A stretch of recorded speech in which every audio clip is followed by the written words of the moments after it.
Ça fait maintenant 5 jours que Albert a disparu et j'ai des très bonnes nouvelles à vous annoncer. Et avant de vous donner des nouvelles, il faut que je parle de ce qui se passe en ce moment sur les réseaux. J'ai vu plein de fake news et plein de choses qui sont pas vraies. Du coup, on va tout débunker.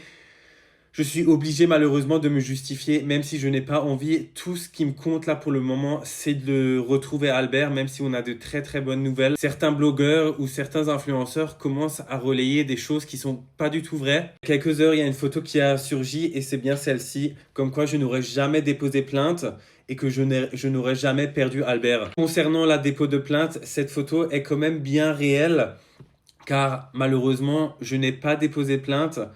Je ne figure sur aucun des papiers tout simplement parce que c'est mon copain qui a déposé plainte. Ce n'est pas moi directement, justement pour éviter ce genre de personnes.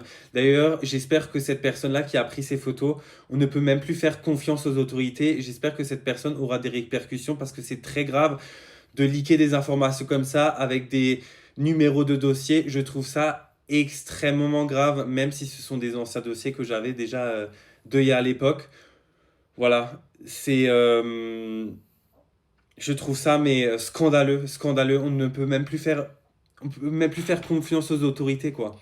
Là, je vais vraiment vous parler à cœur ouvert. Je sais pas comment on peut penser ça. Comme vous savez, j'ai 8,5 millions d'abonnés sur TikTok. J'ai plus de 1 million d'abonnés sur Snapchat. J'ai plus de 1 million d'abonnés sur Instagram. Avant qu'on m'a appris à Albert, je faisais déjà des millions de vues avec Albert. Et malheureusement, tout ce qu'on vous fait croire sur les réseaux sociaux, c'est que on gagne très bien notre vie. Et c'est le cas aussi en partie, justement, grâce au partenariat. Malheureusement, à cause de cette histoire, j'ai eu plein de partenariats avec Albert qui ne peuvent pas être, qui ne peuvent pas être faits. Du coup, financièrement parlant, je perds énormément dans cette histoire. Et pour les vues, je m'en fous, je vous déballe tout. Je suis complètement transparent avec vous. Mes vidéos avec Albert m'ont rapporté 200, 300 euros à peu près.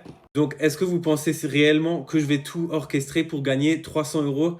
Et ce qui me coûterait aussi, bien sûr, toute ma carrière d'influenceur que j'ai créée vraiment pendant 10 ans à créer une communauté, etc. Tout ça, je mettrais tout en danger juste pour mettre en scène un faux kidnapping. Je sais très bien que vous vous êtes tous attachés à Albert. Certaines personnes ne me connaissent pas, je le conçois.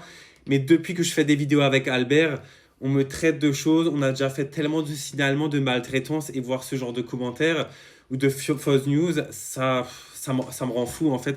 Donc les soi-disant révélations que tout était orchestré avec des messages du style la tante de Cyril, de la cousine, a été dit que ça, mais c'est même pas vrai parce que